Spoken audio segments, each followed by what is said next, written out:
our second Zoom program. Thank you for taking time on your Sunday to participate in this conversation about funding for artists. My name is Isabel Lutrod. I'm the director of the Los Angeles Municipal Art Gallery, and also Barnsdall Park. I am delighted to introduce the staff who have worked really hard to help put this together. So Stephen Wong is one of the curators who was the curator for COLA this year, and worked with the different visual artists who are part of COLA to help them move their work along. Stephanie Sherwood is our curatorial assistant, and she has worked to help put this program together for us today, along with Jamie Costa, who will be helping to kind of manage on the back end some of the logistics. Steve, I'm going to turn it over to you. Thank you, Isabel, for the introduction. Good morning, or good afternoon, sorry. Good afternoon, everyone. Thanks for joining us. My name is Stephen Wong. As Isabel had mentioned, I'm one of the curators at the Los Angeles Municipal Art Gallery, and I had been, and continue to work on this COLA show.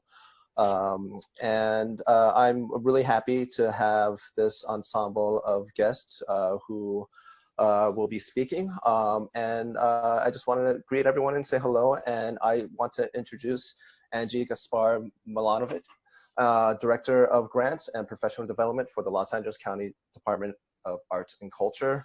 You know, it's really important to have and to hear from Angie. She's been around the block for quite some time in terms of arts funding and being at the LA County. You know, I'm really excited to have her as the moderator, and I'll have her introduce herself again and introduce our panelists. So Angie.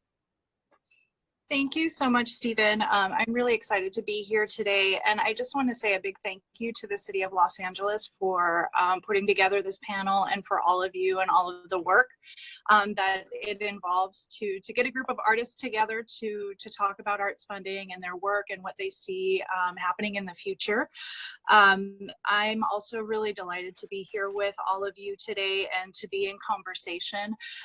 We've had some time to get to know each other over the last few weeks, and I'm really looking forward to diving in and for you to have an opportunity to hear from them and their insights on what they're seeing in Los Angeles at this time.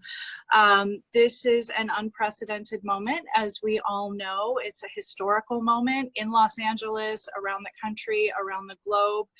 And to frame our conversation today, we're going to be discussing the role of artists and arts and culture in this time in a region where government grants and other support notwithstanding, financial support continues to be challenging, especially for artists. We don't yet know the full extent of how much government funding will be impacted by the pandemic at every level, municipal, county, and state level. COVID-19, we know, is a health crisis, and with it, the economic crisis has affected nearly every sector. And it's also shown a bright spotlight on the racial inequities that have continued to come to light, and seeing which communities have been hit hardest during this time, especially in LA. We know that the arts and culture sector in Los Angeles is diverse and complex. There are hundreds of museums and art galleries, music venues, cultural centers, everything from very small grassroots led by volunteers to multi-million-dollar institutions. LA has been called America's artist super city, and it's home to more working artists than any other metropolitan area in the United States. And we know that since doors closed in mid-March, it has been devastating, not only for the artists and arts organizations that work in LA, but for all of the communities that rely on arts and culture spaces and places where we go to think, to enjoy, to find solace, to share in cultural traditions and activities. I recently read that the city of Los Angeles is home to 96,000 artists, and that's nearly 5% of the city's workforce.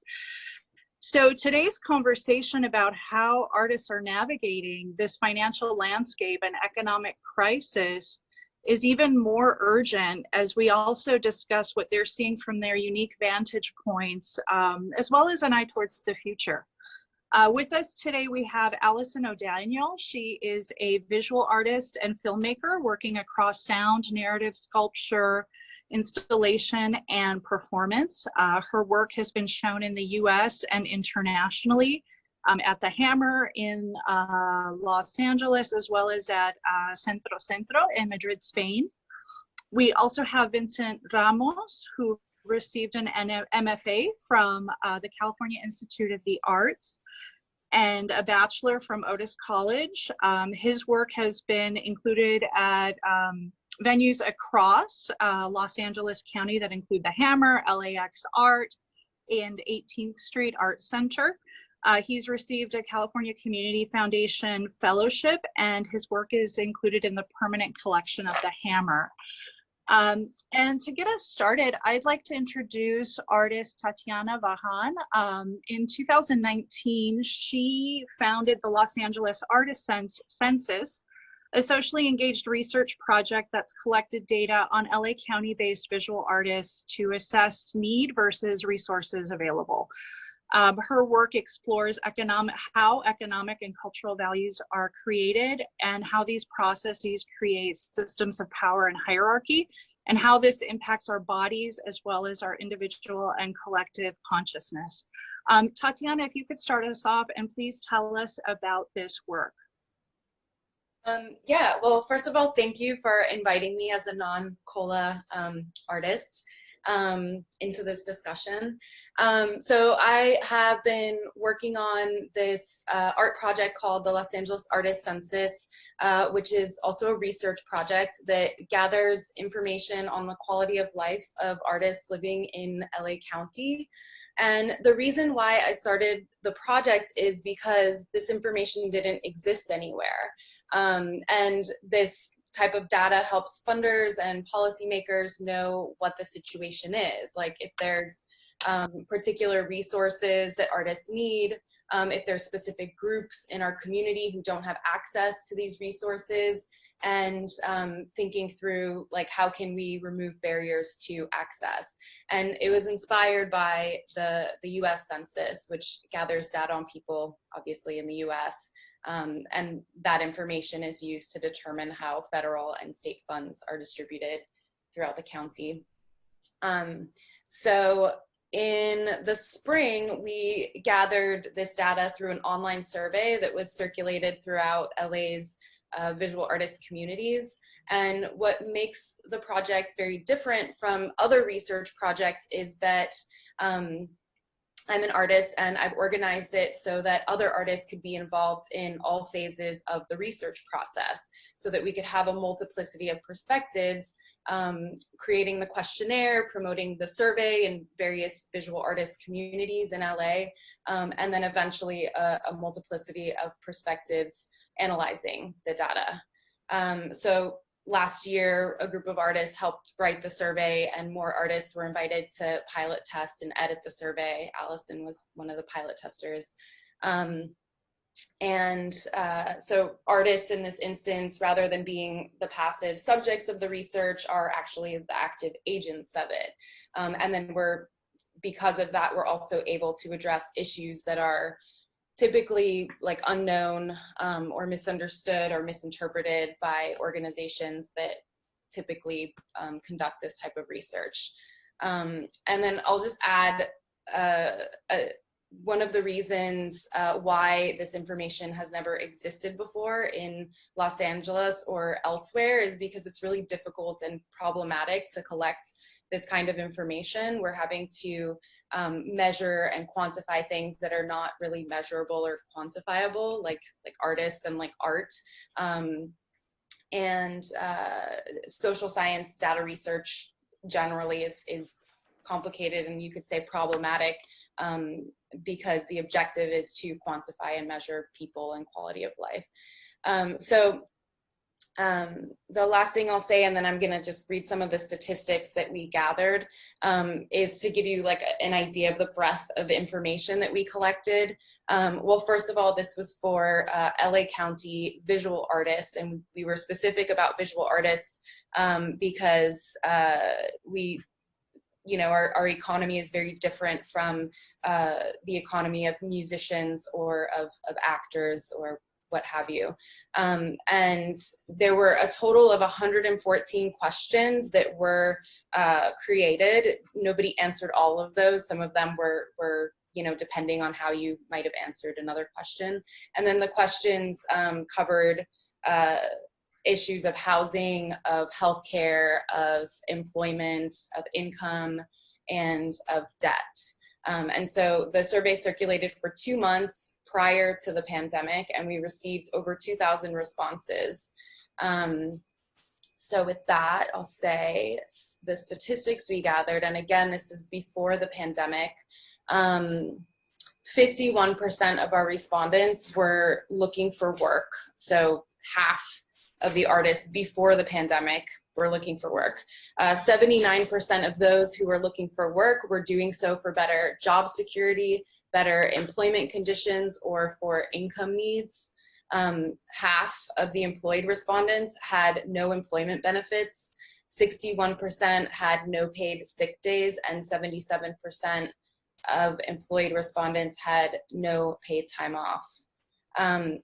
And then with the income section, so the US Census lists $64,251 as the median household income in LA County in 2019. So 76% of our respondents earned under $60,000. So that's like 3/4 earned under $60,000, and 46, almost half, earned under $30,000 in 2019. 53% of respondents had a household income of $60,000 in 2019. 55 did not find it easy to predict their income from month to month. And 52 considered moving outside of LA County because of their debt. And again, tying this into now we're in a pandemic and things are a lot more squeezed for people. I personally am accruing debt because of this situation. So yeah, and then healthcare is the last one I'll say, which is 40% of respondents could not or had difficulty accessing and or affording healthcare. And then 43% of individuals who were unable to see a mental health provider would have liked to, but were unable to afford it. And then I guess the last thing I'll say about the project is that I'm planning to do another survey in February next year to kind of be able to measure, the differences between the data that we collected this February to the data we collect in the following February. Thank you so much for that overview. Vincent, if you could tell us a little bit about what you're working on right now. Okay. Well, there's in some ways been plenty of time to work considering our circumstances. With that said, though, I've been able to, once the transition hit, because I'm an educator, I was able to continue to work, at least with one of my gigs. So there's been time, but not a lot of time.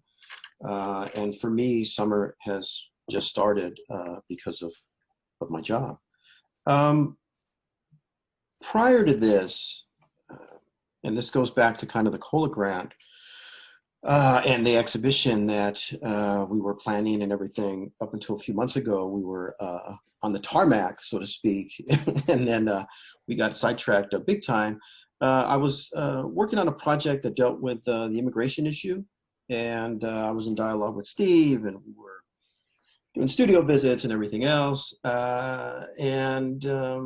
I think the last visit we had, I was done with one body of work, and we were talking about this installation, and then I was going to begin this other piece that dealt with the violence last summer that occurred in El Paso with the shootings. And I was going to work on that, and then the pandemic hit, and then we found out the COLA show was going to be canceled and all these other things, and then I just got immersed in my own job. So ultimately, I kind of put that project aside, and because of everything that was going on with the pandemic and how it affected Latinos across the country, I started thinking about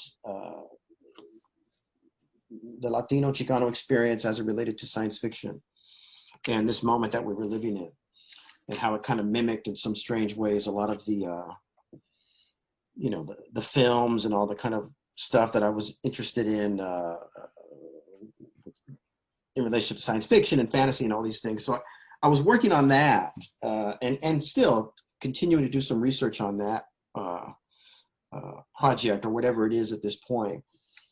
And then the protests happened with Black Lives Matter and just kind of worldwide attention now we're seeing. And so that adds another element or layer to potentially to my research. I've never considered myself a topical artist, but with our current situation and the government and everything else, I have found myself responding in many ways to what's going on. And that's a bit of a first for me. You know, I've been frustrated before with our government and our presidents, but this is a whole other level of like anger and whatever you want to call it. So that's what I'm working on. And who knows what tomorrow will bring, next week, in the coming months. And it may change drastically from that point on. Thank you so much, Vincent. Alison, tell us a little bit about what you're working on. Sure. So I've been working on this kind of epic long-term project for about, I think it's been 7 years now, called The Tuba Thieves. And it's a project that in a lot of ways is really kind of about the sound of LA, but also about how a lot of people hear these sounds of LA. So I'm hard of hearing, and I've been collaborating with a lot of deaf and hard of hearing people to make this project. And the way that I've built the project was through starting with inviting 3 composers to make me musical scores, and then I listened to those compositions, and then really built narrative through this process of kind of listening, hearing, not hearing. And when I started the project, I was shortly out of grad school. It was just sort of after I had gotten out of grad school and finished my first feature film, and I knew getting out of school that I didn't have any sort of like funding model in place really, but I knew that I was going to need to be very scrappy. And so when I started off this project, I really started immediately thinking about like, how can I do this without participating in a kind of like normal funding sort of model, which means you build up your entire budget and then there's all this waiting, and maybe it happens and maybe it doesn't. And I was just not at all willing to wait. So I really jumped in with like a little bit of money and kind of figured out what I could film. And so I say all that because what I found is over these 7 years, in some ways, I built up this kind of vocabulary of scrappiness within film. And so in this current moment, I was actually really trying to move towards finishing this film. So in August, my producer and I had planned to do a 20-day film shoot and finish it like a sort of normal feature. And then this completely got scrapped, obviously. So in a lot of ways, what I'm working on right now is things that had been shelved for a long time that I was just too busy to deal with. So I'm editing some documentation of a performance. I'm editing a scene from this film that I just never edited before, while we are sort of attempting to like reinvent the wheel of filmmaking. And so I have so many question marks about how we're going to proceed. My film happens to have a ton of music scenes with crowds, so I don't know. I mean, I don't really want to be like a supporter of the blow up doll industry in order to make some fake crowd. Like I have no idea what's going to happen. But we are attempting to sort of answer those questions and move forward. And then otherwise I have shows in the future that I'm still moving towards. I'm have a solo show coming up at some point a little bit farther out with Commonwealth and Council, and then some group shows and another solo show so weirdly, I don't know, I'm moving forward as if things aren't different, and also with things being radically different and trying to kind of figure out what that means, as well as sort of invent these paths. Thank you so much, Alison. And Tatiana, is there something you wanted to share about what else you're working on during this time?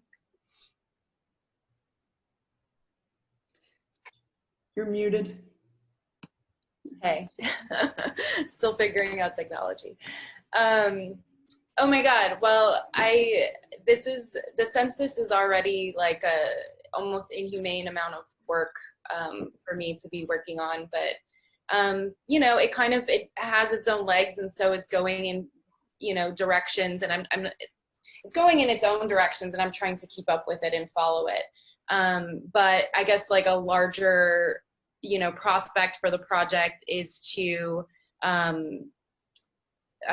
take this to other regions of the country, and kind of following this model of including artist voices in the research process, and using overlapping questions so that we can create basically like a national database of, this is like, you know, amalgamating like small data into something that can be bigger and that could possibly inform federal funding and policy making as it relates to visual artists. So that's something that I'm working on, and that I'm in conversation with some other regions about, but I don't know what, if anything, will happen with those, but that's taking up all my time. Thank you.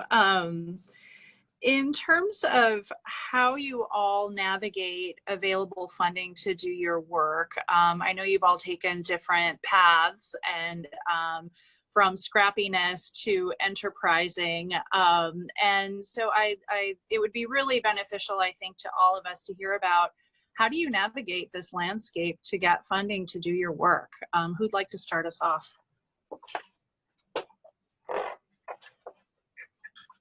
I can. My method is kind of just this building blocks sort of approach. Like I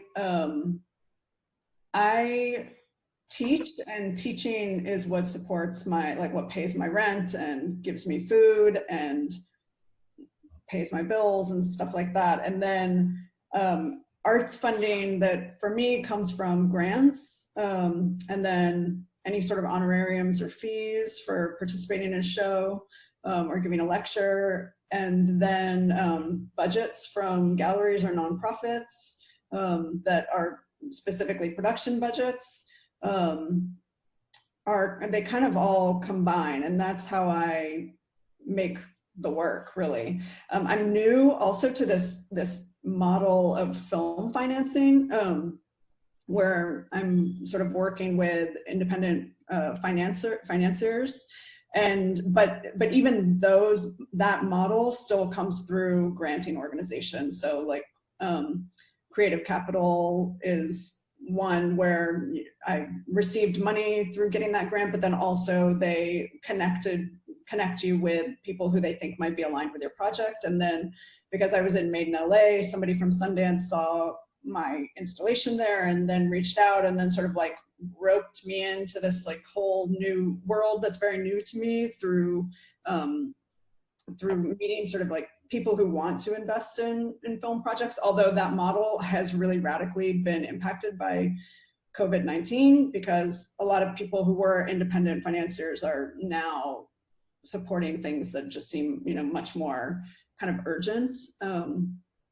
And so yeah, so I navigate this landscape through kind of combining this like whole sort of ladder of different funding sources and trying to be really resourceful within those like, I mean, my projects truly are like built by a village, so. Thanks, Allison. Vincent or Tatiana? I can go. Yeah, we discussed, because we had some discussions prior to this question, or I had seen this question, and I kind of wrote in my notes that I don't, in terms of looking for or kind of navigating, if I remember the question correctly, the grant world or funding outside of essentially what I could do for myself. I kind of agree with Alison. I like this idea that she used about kind of scrap or scraping or scrappy. That's kind of my MO, and it has been for many, many years. I've been pretty fortunate to show in some kind of key institutions here in LA. In each one of those instances, there was a bit of a budget to produce the work. In most of those situations, I did not have to ask. They offered it to me. And I've never had a commercial gallery. I've shown very little in commercial galleries, to be quite honest with you. I kind of come out of a couple schools, and being here in Los Angeles, and being Chicano / Mexican American, there's this kind of notion or this term, rascuache, which essentially means making something out of nothing, right? I kind of operate by this notion kind of all the time, all day, every day. And I've managed to make my work kind of based on this. Maybe the past 3 or 4 years, I've had some steady work finally, after getting out of grad school in 2007. In 2008, the recession hit, and myself and many of my colleagues were kind of hung out to dry because of that. And I struggled for many, many years trying to find an adequate gig that I could, one, contribute to my family dynamic, but also have a little piece of that pie for my own work. So that's kind of happened finally after many years, and that's good. With that, I've continued to make work, and the work has kind of grown, and I've done some kind of larger projects. So once again, in doing so, that has kind of helped as well. I've shown at LACMA, they gave me a little money for a project. I was in LA, they gave me a little money for the project. I did a project for the Last Freeze thing. I asked immediately for money for that project. And I'm assuming I would have got some, but I did ask beforehand, which if I can give any advice to anyone that's out there, just ask. I mean, they asked you, so why don't you ask them, yeah, I think Alison or someone, we've shared many emails at this point. There's all kinds of notes and things that I've been reading. But someone said that they applied to about 8 grants and they get like 1 or something, right? And, maybe in the early days, that was kind of that was Alison there. So that was kind of my MO as well. And at one point, I just kind of, got a bit disheartened. So I stopped applying, to be quite honest with you. And I tried to figure out another direction. I wish I had a more kind of grant focused way but I don't think any artist survives that way. I think that's kind of smoke and mirrors, because, the competition is tough. It's fierce. This is not the LA of like 40 or 50 years ago. Everyone and their mother is out here trying to make it happen, because they're under the illusion that it's a lot cheaper than New York or whatever the heck, and there's a lot more opportunities. But I don't know. I think that's a bit of a myth.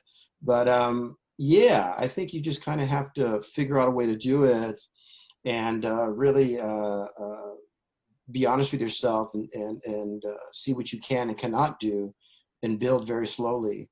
And I think in making, you know, I've been around a bit now, that I've made connections through the years, and I've just kind of met people, and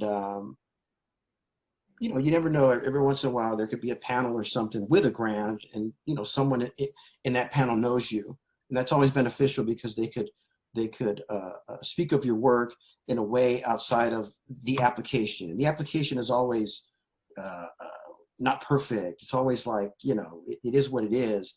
So if someone, an actual kind of person, could be in the room that could advocate for you, that maybe has seen the work or knows the work, that has happened on a few occasions with me, that I found out after the fact, and that's been very beneficial. But that comes with kind of many years of dialogue, and just kind of being around, and you know, hopefully not being a jerk, and working well with others. Right?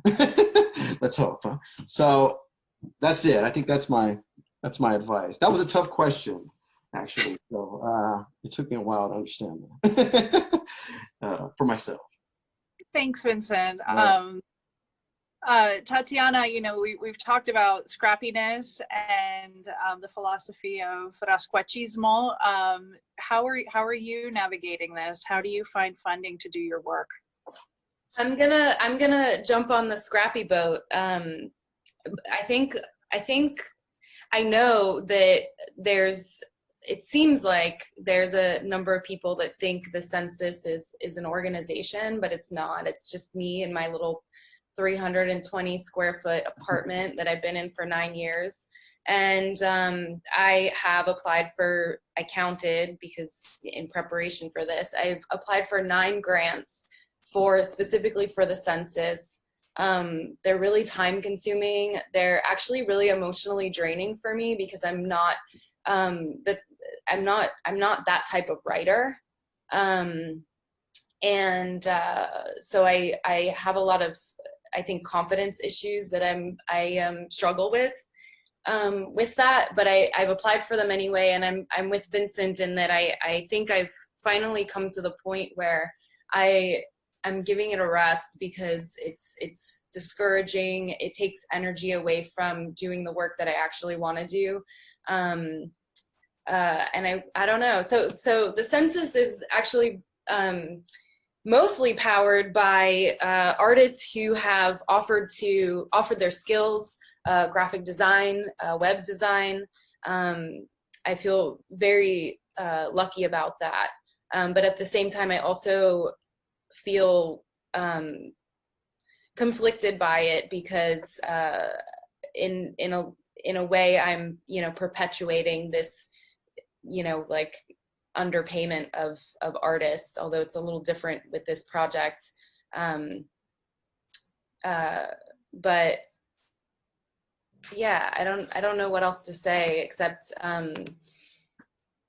I mean, I'm a massage therapist. That's my day job. It's something I've been doing for many years, and that also is what funds the project, but it's also what makes my life in general pretty draining, you know, because it's like a lot of output, you know, without a lot of input, you know. So I'm giving massages, and that helps me pay my bills, which I keep very, very, very small. And then I take what I can from that and I put it towards the census.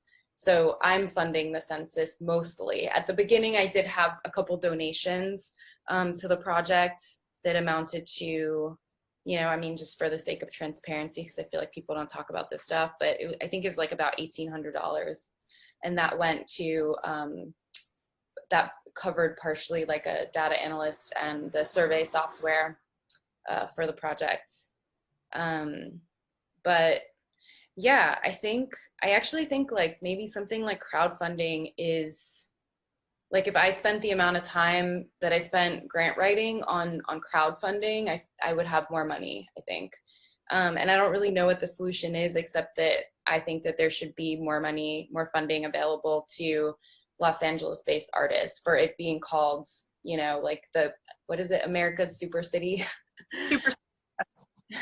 yeah, artists, art, yeah, whatever it is. And there's all these, I was writing something and I was quoting Mayor Garcetti, who calls Los Angeles the creative capital of the world, in like 5 different articles talking about completely different things. Like, he loves to drop that. But at the same time, there really isn't an infrastructure that supports artists here. So I guess, I mean, it's just like, it's kind of like a backwards answer, but it's less advice to artists about finding funding, and it's more advice to, like, I guess, foundations and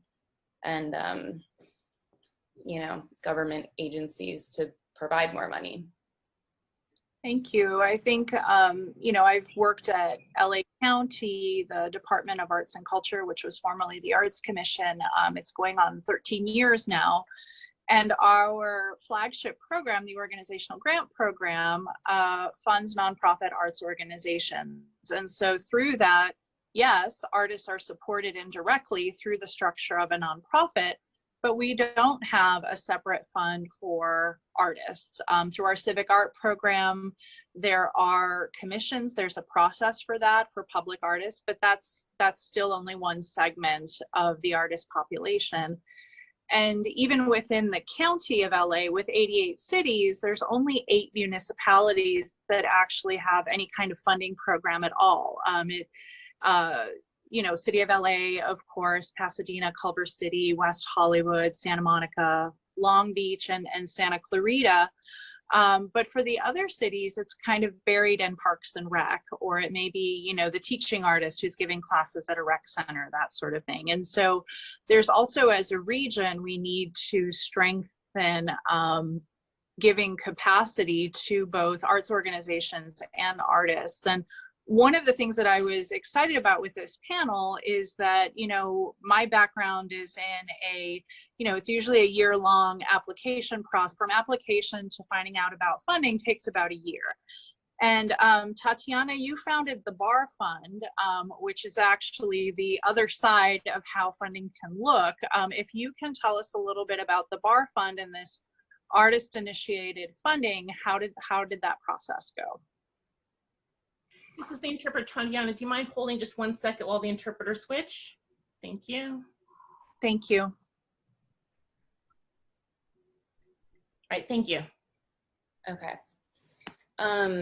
Okay, you know, both the census and Bar Fund are projects I could talk literally for hours about. So I did a little bit of writing to keep it hopefully more concise.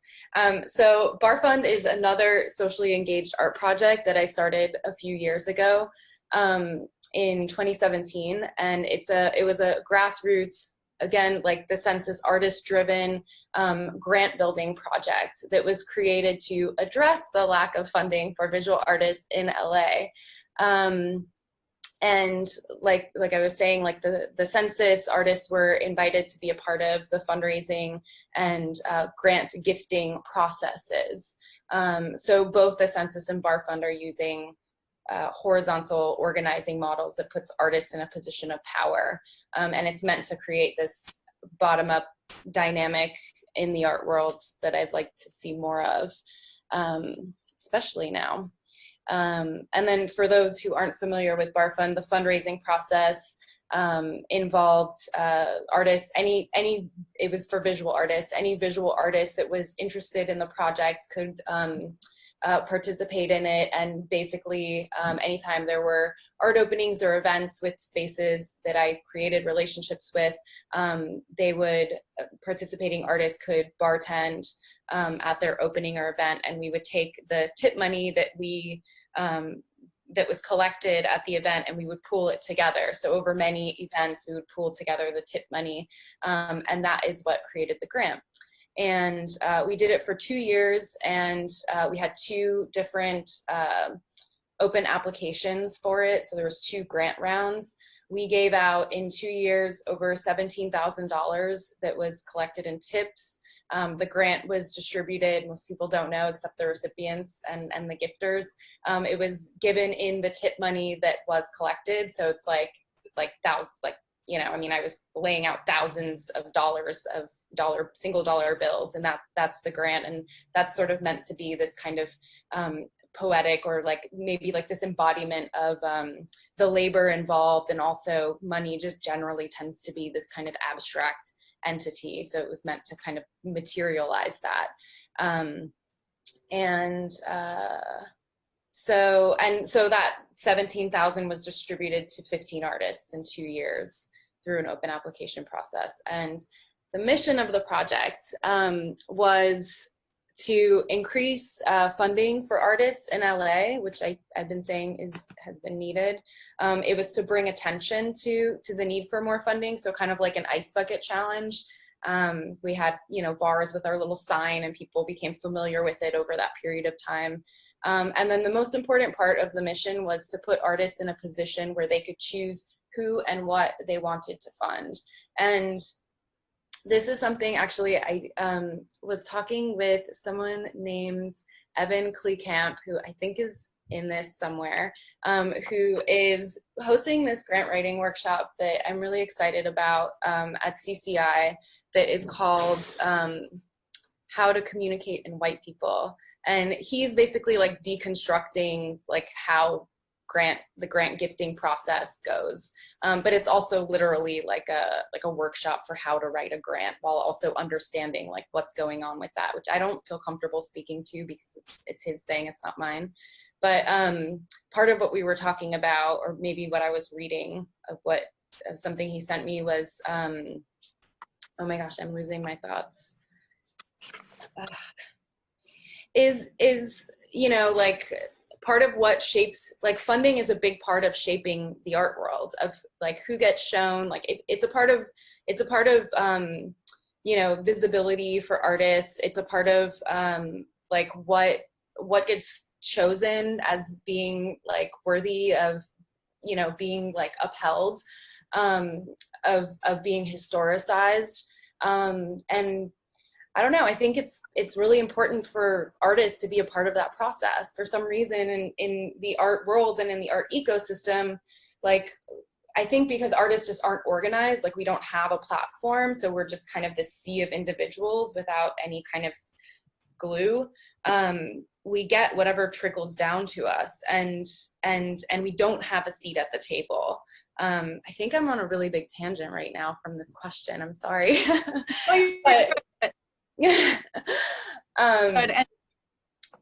But yeah, I just, so a big part of bar funds was like putting artists in this position. It's the same thing with the census. It's like trying to kind of level up, like put us in these positions of like, of knowledge, like what's going on with the census, like what's going on in our community, what are our needs, like that knowledge is power. And then also being in a position of like distributing funds, like, and most of the people involved were, emerging artists. It was very democratic in that way. Okay, I'll be quiet. Thank you. Thanks, Tatiana. One of the things as we were planning for this conversation is we started talking about, who's creating grant programs, and the very few that there are for artists, where it's either foundations or it is government agencies. And so how often are artists involved in the actual creating of the grant making process? And so from that, there was an opportunity to dream a little bit. And so the question is, if you had either $1 million or $10 million to distribute to artists, what are you thinking about in terms of barriers that you would remove, processes that you would put in place? How do you consider your values as a grant maker, and how would you approach equity and historically underfunded artists?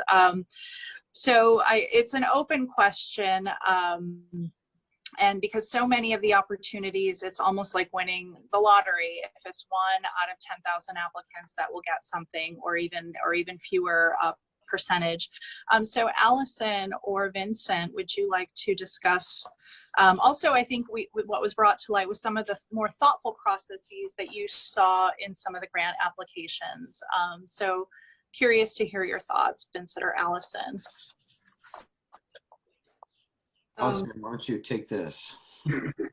Okay, so I had this really amazing opportunity this past year to participate in United States Artists did their first disability award, like a large scale project, or a large scale funding grant for people who identify with disabilities.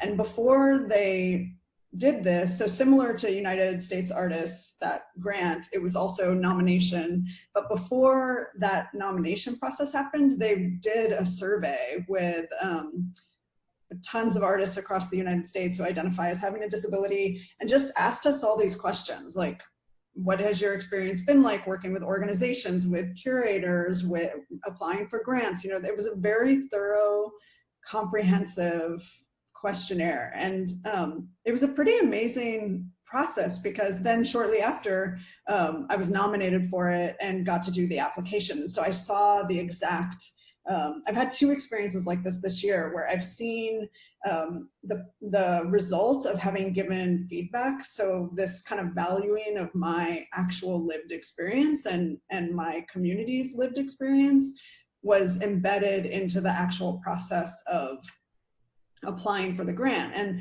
what I noticed was that the actual grant application involved very little writing. It was all sort of image-based or video-based, and I think I answered like 2 questions, and there were no word count limits, but also they were very short. They were very clearly like not paragraph type questions, like you could answer them sort of briefly. And I did not receive the grant, but it was like the process was not at all dispiriting. It was almost like there was this strange experience, which I also got paid to do the grant, which was my second time. It was a small amount, but still it was meaningful to just have the work that I was doing in the grant application process acknowledged. The other experience I had this past year was that I participated in Sundance, had their very first accessibility impact initiative, where they invited a few filmmakers who are pretty far along in their projects, and then a few filmmakers to act as advisors, so I came in as an advisor, even though any of these filmmakers could have been advising me, which was also a really nice model, where I felt like there were people who, like for example, Jim Lebrecht, who just made Crip Camp, which was just executive produced by Netflix and the Obamas. You know, like this is like a project that's just like massive and super mainstream, and bringing like disability justice awareness to like a very mainstream audience. And then me, who like makes projects that are much more kind of embedded within the art world, I was like able to act as an advisor on that. And then I went to Sundance and saw how they, like the results of them listening to all of us. And I think this model, where like to me, this is an exact representation of what Tatiana is mentioning, the way that like artists can get embedded into the sort of advising process that then results in the way that we participate in being supported, and also supporting ourselves in being supported, which to me feels pretty profound. And in some ways, I've also been really thinking about like a mutual aid model versus like a social Darwinist model of funding. And then the last, I'll just say like 2 other things. One is that it's so amazing to get a grant and have like no strings attached. Like the check just arrives, and I don't have to kind of like answer for it, so that if I need to buy myself like a truck, then I can just do that. Or like if I need to, you know, pay a cinematographer, I can do that. Like it's really up to me, and I have the agency. But then I would also say, and I don't mean this to be the opposite, and I don't really know what this means, but like if I'm gonna dream about how to use like $1 million in funding, I would love to, because I have this kind of epic project, I would so love to have like a financial therapist for my project that like helps me. So I don't know what this looks like. This is like not my job, but this is my dream, is that like on some level, someone who just like gets into all the nitty gritty of my project and helps me either like, I don't know, like the funding's already in place and they're just like helping the thing actually happen on this like very, very involved level. I don't know what that looks like, but it'd be great. Thank you, Alison. Vincent, $1 million. Yeah. What would you do? So I agree with everything that Alison said. Sounds fantastic. The word count thing made me laugh, right? They give us a question and we answer, and then the word count happens, and my answer turns to crap. Okay, so yeah. I think we talked about this a little bit before. Making the process easier is always the best, right? It goes back to this thing is representative of us, and I don't know. I mean, I've only been in one panel. It was for something very small. It had to do with my old alma mater at Otis, but it's nice to have artists involved in the process on all levels. It just makes it a bit easier, and kind of makes it more creative. So the question is nice in terms of what I would do, but I don't really have any kind of specifics. One thing it would be an ideal world where, and maybe there's a potential for this world now with everything that has happened in the recent weeks, where there would just be more, it would be more inclusive, and there would be more opportunities for more people of color, and more women, and just kind of across the board. A lot of the kind of grants that I kind of see, some I've applied to, but some I just, by looking, because at this point I just, once again, I'm kind of burnt out by the whole process, but, they kind of go to the same people, variation of the same group of people. In every city, I'm assuming there's, like Los Angeles, there's kind of flavors of the month in terms of artists, and, these people, kind of are kind of the sweethearts of the game for X amount of years. So it'd be nice if it could be more inclusive, and kind of different folks and different communities and different ways of thinking, and people that maybe don't have, a lot of connections or whatever, that it could just be more open, right? I think, with everything that's going on right now, there's this kind of big kind of cultural reckoning. So I hope that all of that kind of bleeds into the arts, right? Whether it's museums or grants or funding, or commercial galleries or whatever, that big things happen, and and that should be with funding as well. There's a lot of good work being made in a lot of different places, and a lot of times it's so kind of limited, right? And it gets a bit disheartening. So that's kind of where I stand on it. Thank you. In listening to all of you, to have grant making that's first of all simplified, a simpler application process, that's really centered in equity, and also just a wider range of the kinds of artist work being supported. Paying the applicant to apply, I think, is a wonderful idea. And this idea of no strings, and actually just trusting artists to do their work as they best see fit, I think are all ideas that, one, we've seen some of them manifested. For some agencies that's more challenging than others, but I really appreciate your thoughtfulness in thinking about how to make this better, and how to include artist voice in that entire process. In thinking about the future, obviously there's a lot of unknowns, and how do you think things are going to change? And I don't like the expression the new normal, but that's what comes up most often. Like, what does this mean for you as an artist in LA? This can be in terms of the pandemic. It can be in terms of how you're perceiving public demand for social change, how that relates to your work, and your ability to continue to work as an artist here. Really interested in your future thinking. Who'd like to start us off? Or do I have to pick?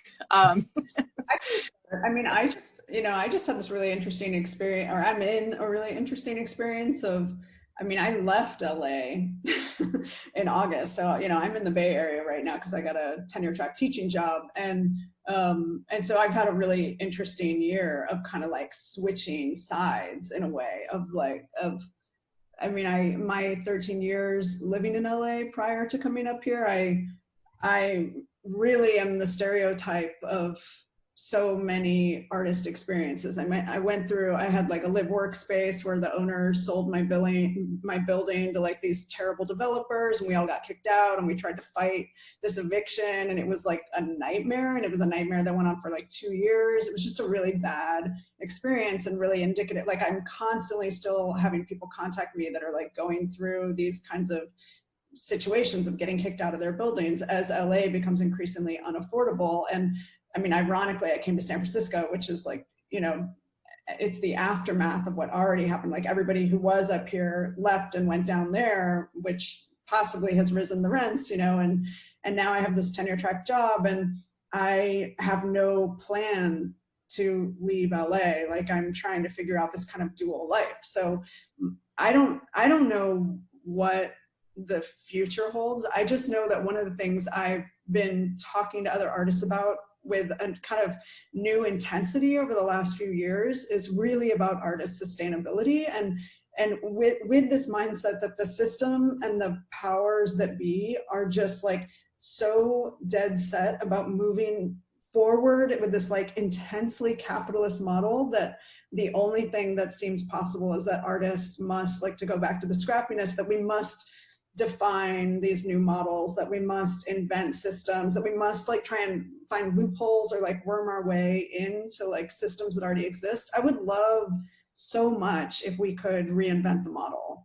And I think, interestingly, I think culturally, because of the murder of George Floyd and what is happening with Black Lives Matter right now, is that maybe there is this way for this entire kind of like infrastructural rethinking with defunding the police, and you know, maybe there is this way that artists can be like so much more aware of a kind of intersectional thinking. You know, I think, like, I come from just thinking about disability justice, and the ways that informs our entire lives. I really feel like right now there is this intersectional kind of like demand that we must move forward with.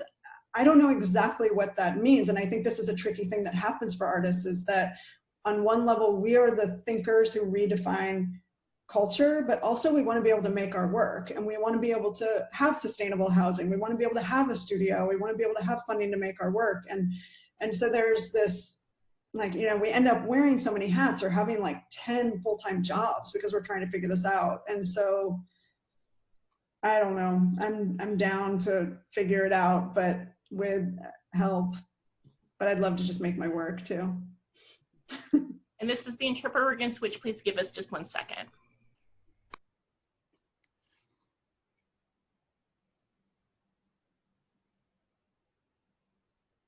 We're all set. Thank you. Tatiana or Vincent, what are you thinking about? I could go. Can you repeat the question now?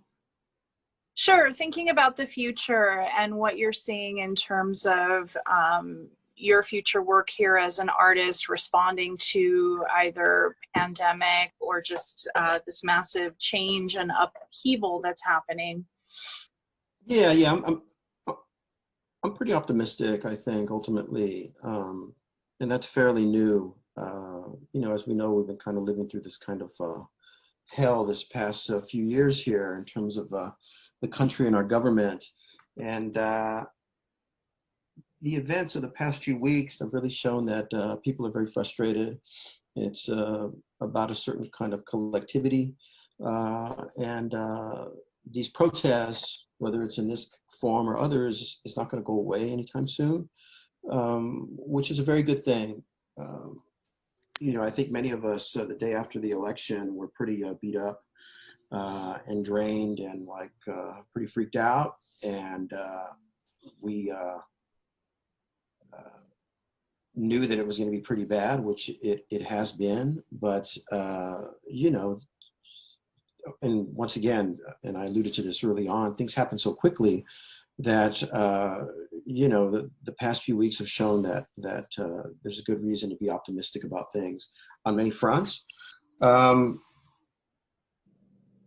terms of Los Angeles, you know, I'm born and raised here. I will always be here. I don't see myself leaving anytime soon. At this point, it's like almost a political act to, you know, plant your flag and stay here. You know, I grew up in Venice, and when I was a young person, a boy, you know, Venice was like really screwed up. You had Santa Monica on one side, Marina del Rey on the other, and there were streets were both paved in gold, and Venice was like, you know, the very post-apocalyptic, and now it's quite different, right? Those cities kind of bled into Venice and choked out all the kind of working class people. So I've managed to kind of survive here, and hopefully I can do that, for, you know, for a while. But yeah, I just hope that with everything that is said and done now, because we're talking about much larger issues, that you know, the art world takes notice, and you know, in any and all facets, and really does their best to make change within that, within their own systems. And I'm thinking of just like, you know, the museum structure, and, you know, hiring more curators of color, having a more diverse program, collecting different work, all in an effort to tell a much more inclusive history of American art, right? We know that what's there, whether it's MoMA or any museum here, there's huge gaps in these stories, right? Because there's like been one way to kind of look at art and art history. When, if you're a person of color, you know that there are many different kind of directions and forms and histories that that are missing. So I hope with everything that has been said and done with kind of what's going on now, that's one thing that really changes. And I think there was a little bit of talk about that prior to all this, but they were moving really, really slow. So hopefully the process is sped up now, and that it becomes a more inclusive place. That would be nice. Thank you, Vincent. Tatiana, did you want to add anything? I'm not sure like how personal to get with it, but it's the question is thinking about the future. Mm-hmm. Yeah, I mean, I guess the census is meant to be a tool, right? Like for looking at what we came from, and always actually from the very beginning, you know, before pandemic. My hope was, I like thinking about infrastructures and how things work and systems and ecosystems. And you know, the ecosystem of the art world, the way that it works for artists is really not sustainable. And so I was hoping that the census could be a tool that could be used by artists, by advocates of artists, to, you know, look, I don't know. I mean, there's a lot of things that could potentially happen with it. So my head is kind of there. But yeah, I mean, again, like with LA, I'm optimistic, because there's this massive movement happening that's really being felt by all different kinds of and levels of institutions. So I feel very happy and optimistic about that. And that's obviously that's much greater than the art world and artists. But yeah, I guess like my concern, you know, if I'm gonna be, you know, specific to the art world is, you know, if there isn't like more resources available to artists here, then LA's art world becomes like a space for those who have like economic privilege, you know, and I don't know. I think that's like it's a big consequence, and I don't know what else to say about it except that that's something that would be really disappointing and sad. Yeah. not to end on a downer. Could I add something to that? I mean, I think I think that there is one thing that I feel like is really necessary is for this like level of engagement and thoughtfulness and investigation to come from organizations that are funders. So, you know, one of the things that I think this term keeps getting is being used right now a lot of like virtue signaling of these like the virtue signaling that's happening. And I think what would be a real tragedy is if funding for artists became just a blank kind of lacking thinking sort of virtue signaling. And you know, I think there's this understanding amongst artists that there's kind of like two types of artists that exist within the art world. There's, you know, like what are called like the trust funders, and then there's like the hustlers. And it just seems like this is what the art world is made up of. It's made up of the people who are able to do it because they don't have any obstacles, and then the people who are just going to do it and like bump those or be hit by the obstacles, but just like keep moving anyway in whatever way that means. And I think that one of the things that gets in the way with funding is that it doesn't, it sort of like does this kind of like, here you go, sort of like move of like here's your funding, but there's no sort of in-depth infrastructural look. And so I'm just sort of adding on to what Tatiana just said, but that I really hope that there could be this level of sort of like thoughtful engagement and what it even means to be a funder. And again, I don't know exactly what that looks like, but I know that what has existed so far is a model that leaves a lot of people feeling depressed, to be honest, and doesn't necessarily build a healthy ecosystem or a healthy, like, true art community. We call it an art community or an art world, but like, what does it really mean to use the idea of community as a model where we're all kind of like lifting one another up? And again, I'm saying this thing, recognizing like who even determines that. So I'll just kind of leave that there.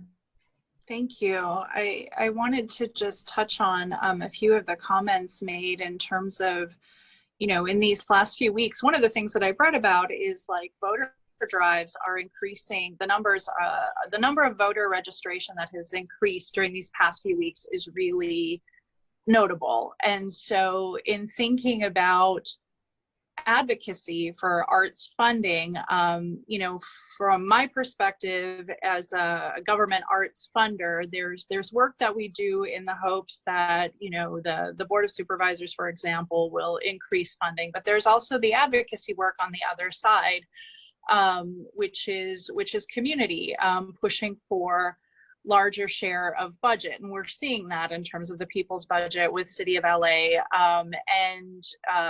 You know, when there are proposed cuts, to be very vocal about why this is continued, you know, not only to cut, but to increase funding. And so what I'm seeing is that there's more, paying attention more to what, you know, the city or even county, state budgets. It's very complex for a lot of people to like even enter that. Is it's another language to be learned. And at the same time, understanding how government allocates funding is also to understand allocation of values and what's important. And all of us have a voice in that. And so there's this opportunity to become more involved, not just, you know, now that we're getting close to the end of the fiscal year, but really kind of understanding the process throughout the year. And that's not for everybody, but I think what I've seen is that there's a lot more interest in what that process looks like, especially with the attention being paid to defunding the police.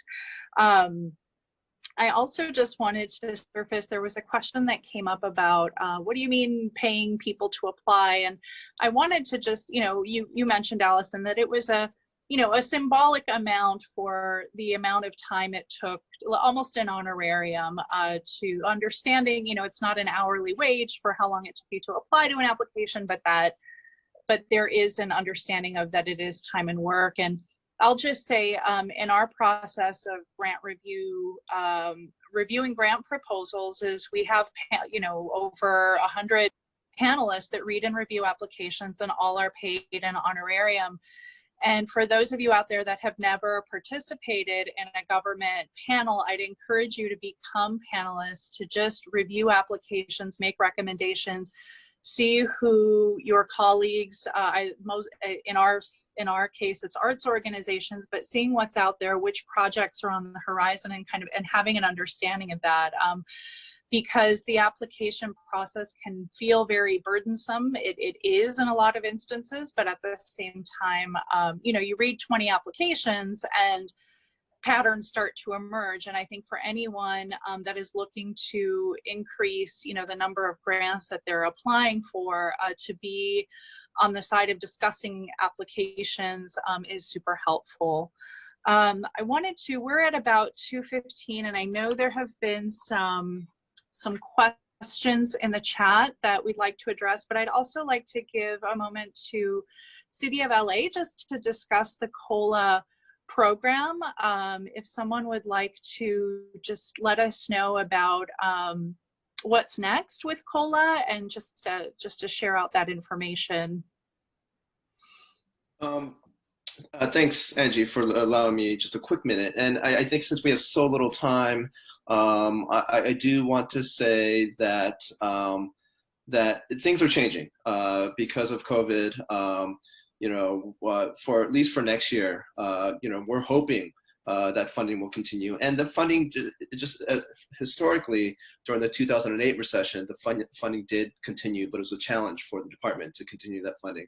So we don't know what's going on for next year. We do hope that it will continue, but yeah, that's yet to be seen. And this year's, unfortunately, we did have to cancel the organization, but we will be launching websites. Hopefully by the end of this coming week, but no date has been officially set.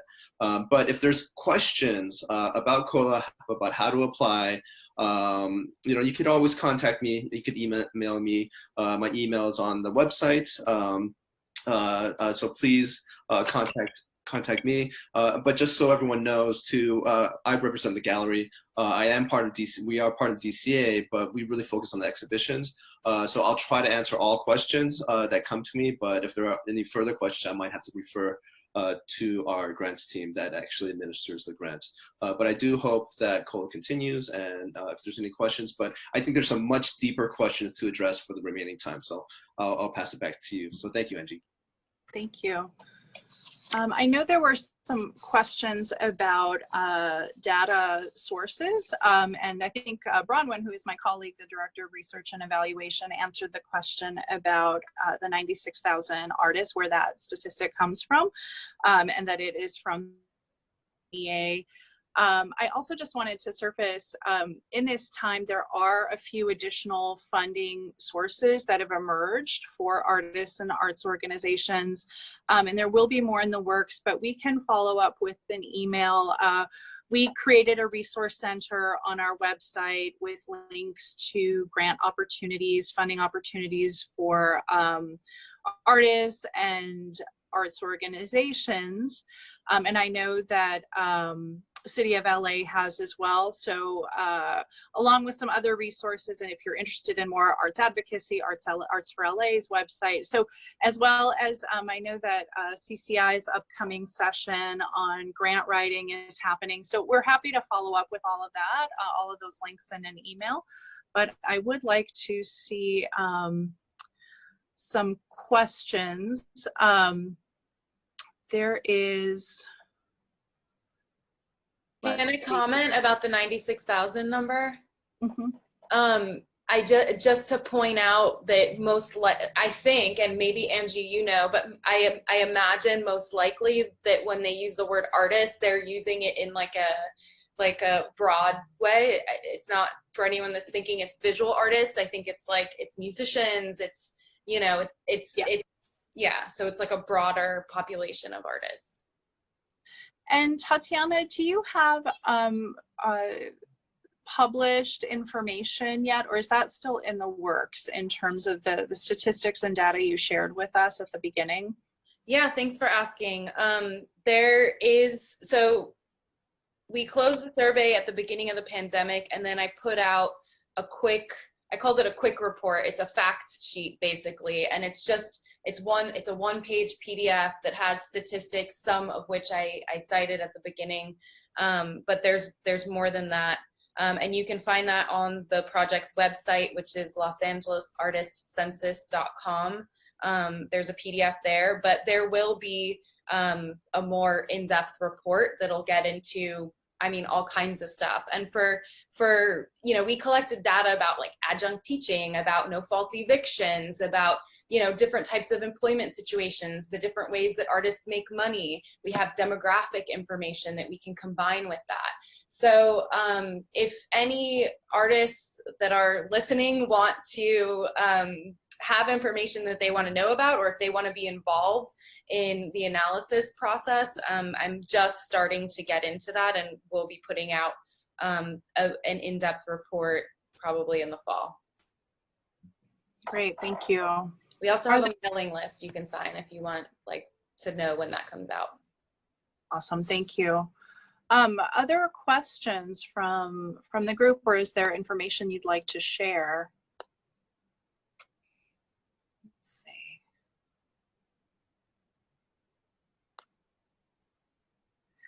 One question that has come up, Tatiana, Vincent, Alison, in terms of funding, what other kinds of support systems are you a part of in terms of receiving support as your work as an art? It could be financial, it could be other.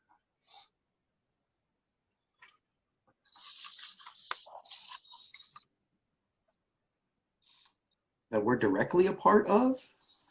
Are there other support networks? And maybe, I know that's a very broad question, but it's something that came up of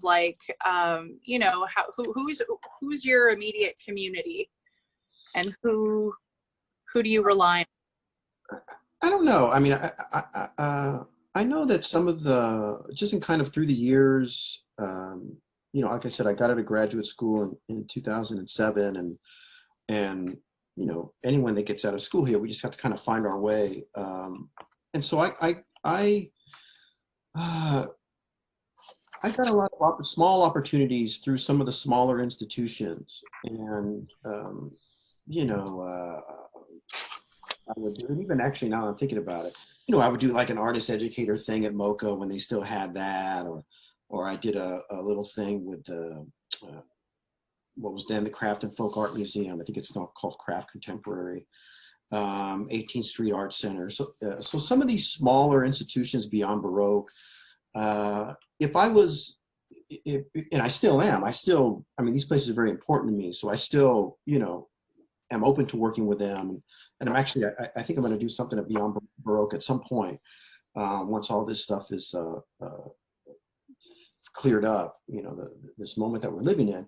But some of these smaller institutions, they may not have as much money as the bigger institutions, but it's nice to kind of get your feet wet in some of these smaller places by doing, whatever kind of programs that they have available, if they have any. And I've never had a problem kind of reaching out as well, I think in terms of artists, we all have we always wrestle with our work and, doubts about our work and this and that. But, and I've done that in my own work as in life. But I like my ideas sometimes, and I like them so much that I feel comfortable and confident enough to reach out to someone and say, hey, I am such and such, and I have this idea, and would you listen for a minute or two, or in an email or something, or maybe I know someone that knows this person, and I've been relatively successful with that. You wouldn't think that was kind of the case, but I think people, and once again, and going back to these smaller institutions, I think if you're really sincere with them and they know that you're willing to kind of work and to bring something to the program, I think people are open to that. Once again, and talking about these kind of smaller or kind of middle institutions, right? Like some of the ones I mentioned, or some of the school, you know, LA has a huge history of college level galleries and artists in the beginning of their careers showing in spaces like this, you know. So it's this kind of stuff, you know, you really got to kind of find a place that kind of works for you. And not, I think as especially because the art schools are here and people get out of art schools and they have their mind set on, like, you know, the big three, right? LACMA, MoCA, the Hammer, blah, blah, blah. I never had that, not that I didn't have the desire to show there, but I never, you know, I never felt that I was kind of ready for that. And it's been kind of a process for me. So I work very slow. I do a lot of research-based work. It's very slow. I process a lot of my information slowly. That's why in the beginning of the thing, we were talking about, you know, what I was going to do for the project. And it kind of took me a year to kind of figure out this whole El Paso thing. And then right when I'm about to start work on this project, and you know, the pandemic hits, and okay, let me start thinking about this. And then all of a sudden it's like protests in the streets. I'm like, wait a minute, things are moving way too fast for me, you know? So, you know, and I think the same way in terms of my quote unquote career. You know, I'm kind of moving, I'm kind of figuring it out. I'm kind of meeting the people I want to meet. I'm forging relationships. You know, I'm sincere in that effort, and that people respond to that. And I'm not kind of worried about the bigger kind of LA art world picture, and I never have been. It's just kind of what I want to do, what I feel good about at my own speed. I love, you know, working with artists and other folks that are really like kind of committed to the process. And, you know, sometimes it's hard to do that because, you know, you got to eat, you got to survive. But once again, you know, I have my gig for that, you know, and this other stuff is kind of my other thing. And, you know, you just got to kind of find a balance. Thank you. There's a question that came up from Albert about having some sort of periodic convention, convening of visual artists or other disciplines, either city of LA or nationally. Curious about your interest in that in terms of being able to discuss funding or any other concerns. And Evan shared that Common Field is doing this to some extent. I think all funders, there is something, but what are your thoughts on having a more, having this opportunity for convening among artists to discuss funding? Anyone can answer that. This is the interpreter. Can we hold for just 1 second while we switch interpreters? Yes, thank you. Thank you. Great, thank you. Tatiana, Alison, or Vincent, your thoughts about more regular convenings among artists to discuss pressing issues? Yeah, I mean, my immediate thoughts again are just sort of like, well, who organizes that? And like Common Field is a great example. That's an organization that I think is doing really amazing work, run by Courtney Fink, who's just like, you know, she's connected to a lot of different communities, and the way she approaches it, I think, is really responsible and inclusive and open to growing. And so that seems great to me. I mean, I think I would sort of like echo a lot of what Vincent was saying. For me, I have a lot of various sort of small groups that I can take advantage of. And some of that came from the model of after I finished my master's degree from UC Irvine,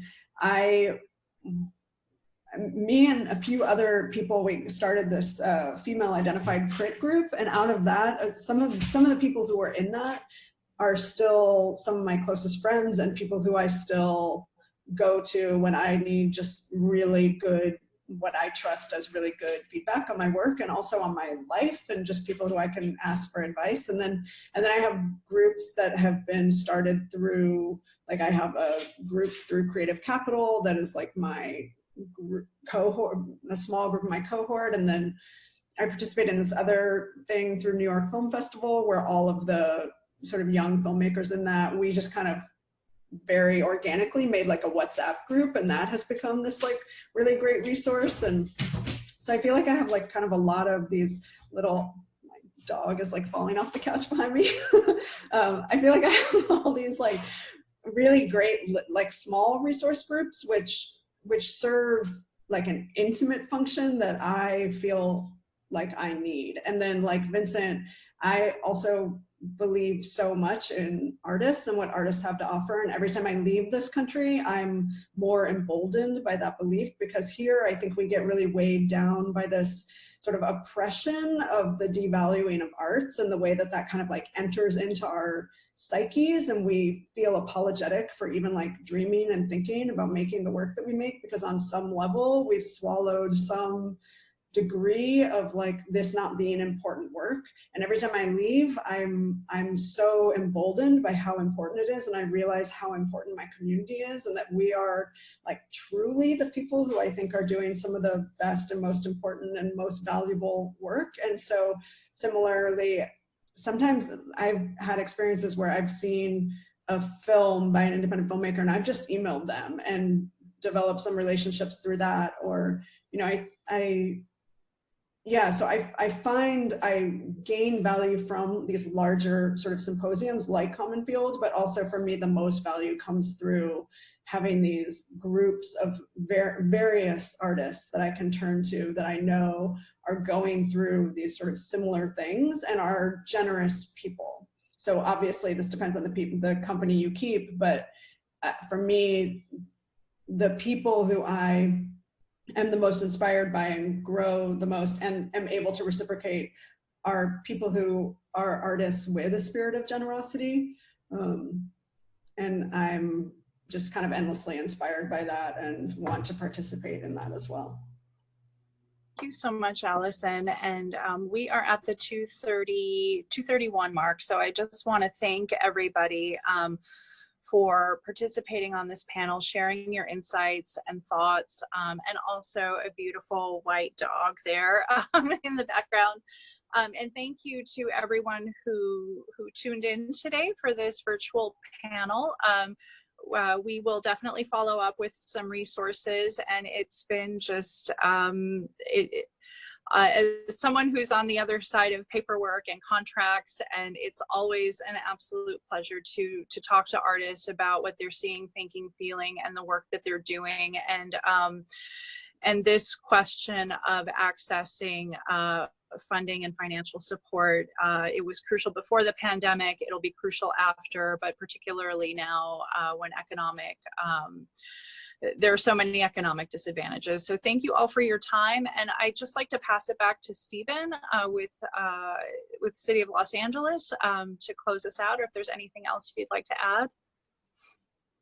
No, thank you. I just want to thank everyone for coming together today. I do want to thank you, Angie, for moderating, Alison, Vincent, and Tatiana for being panelists, and all the staff who made this possible. So thank you, everyone. And again, please, let me know. This is just the tip of the iceberg for this conversation. And I think this is the time to have these conversations, and even harder conversations about funding, about the complexities of even applying for a grant, and and the idea of who is applying, who has the resources to apply, and just even looking at us here on this call with over 40 people, like what who is here at the table to have these discussions. And so I think these are some of the deeper level conversations that we'll have to have in the future.